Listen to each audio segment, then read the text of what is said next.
Hi everybody. I'd like to take a moment today to talk about how I train or how I coach my clients. I think this is a very important conversation to have and to explain because if you look into the industry of health and wellness or fitness or whatever you might call it, there are so many different opinions on the best way for you to get stronger, healthier, fitter, or more well. Now, you'll see this if you make a quick Google search. If you look for gyms in your area, you're likely to find dozens of options. You can find yoga studios, you could find weight training gyms, maybe you find Pilates studios, or there's dance studios, or there's barbell specific gyms, or there's Planet Fitness. There's a million different ways that we can get healthier. It just depends on what's best for you.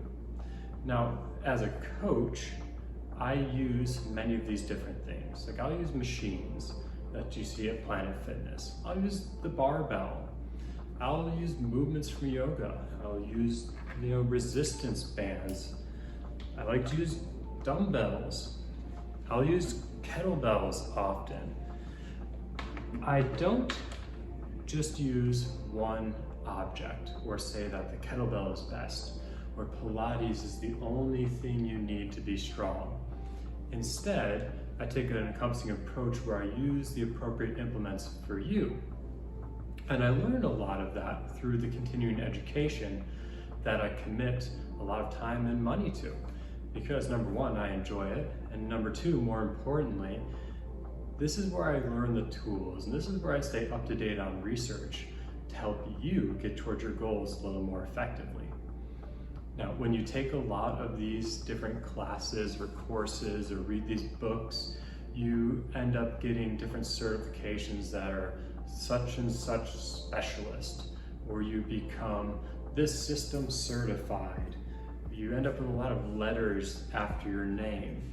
And while these systems are great and you can learn a lot from them, I think a lot of coaches get into trouble when they keep themselves so stuck into one system that that's what they come to encompass that as their belief. This system stands for everything that they do as a coach, when really this system is just somebody else's ideas that they have learned and then teach to other people. While this is fine, I don't see this as an effective route for myself. So when I coach, I don't only use one type of implement or commit myself to one system. Instead, I use many implements, I use many systems, but in my coaching, I always have two guiding principles, two very important guiding principles that I have worked out over the years to be what are most effective for me to help my clients. My first principle is the SAID principle, S-A-I-D. And the SAID principle stands for the specific adaptation of imposed demands. Again, the specific adaptation of imposed demands. This means that the body is going to specifically adapt, the body is going to change per the imposed demands that you give it. The imposed demands being the stresses, the exercises that you give it. For example, and this is a very broad example, if you wanted to start running, you might go out and run 1 mile today, and then you go to bed, your body recovers and it gets a little bit stronger. You go out in a few days and you run 1.5 miles. You go to bed, your body recovers, gets a little bit stronger, and then you do maybe 2 miles, sleep. 3 miles, go to sleep and recover. 4 miles, and so on over weeks or months or longer. At the end of it, your body will have adapted to the demand of running. And it will have adapted by your legs getting some strength, your heart getting stronger, overall your aerobic system getting healthier. And you'll feel that. You'll feel how that 2 mile run that used to be so hard becomes much easier. And that is because your body is specifically adapting to the imposed demands that you gave it. Now, when I train my clients, I try to keep that on the front of my mind because your goals are most important to me. and getting you to your goals is not a game of guesswork. It's a very scientific progression.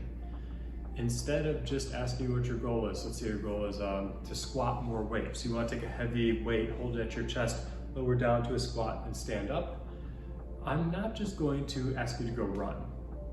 Now, while running will help strengthen your legs, it's probably not specific enough to help you squat a lot of weight.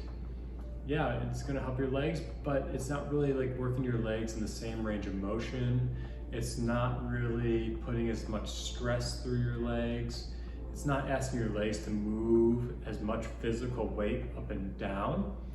Instead, I would ask you to do something more specific, like squatting progressively heavier weights.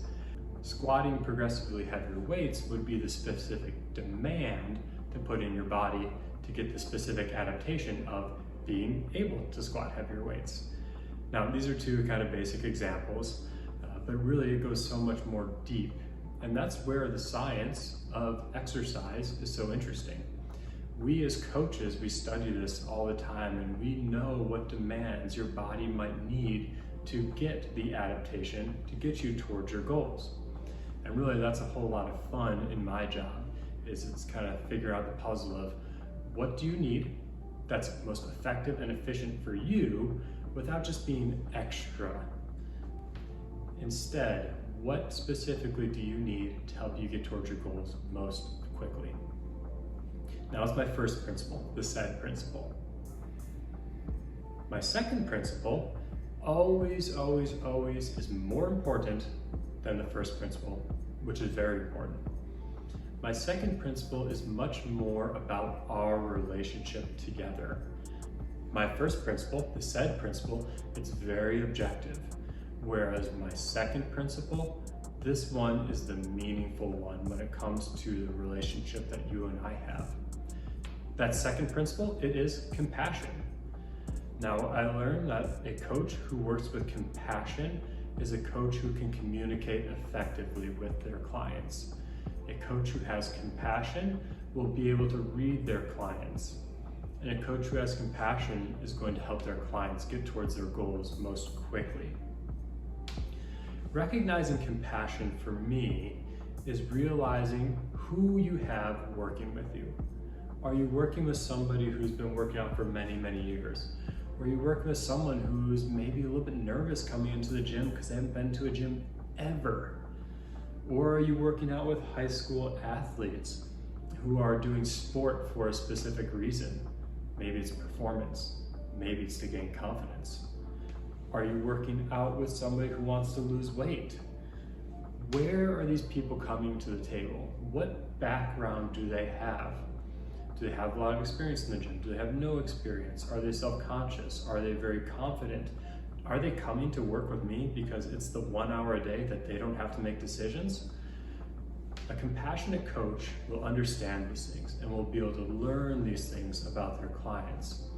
And that doesn't just come through observation, that comes through communication, back and forth, conversation, and having the ability to keep that conversation open where the client can ask many questions to me, to ask about programming, to ask about why am I asking you to specifically do this demand so that your body can adapt.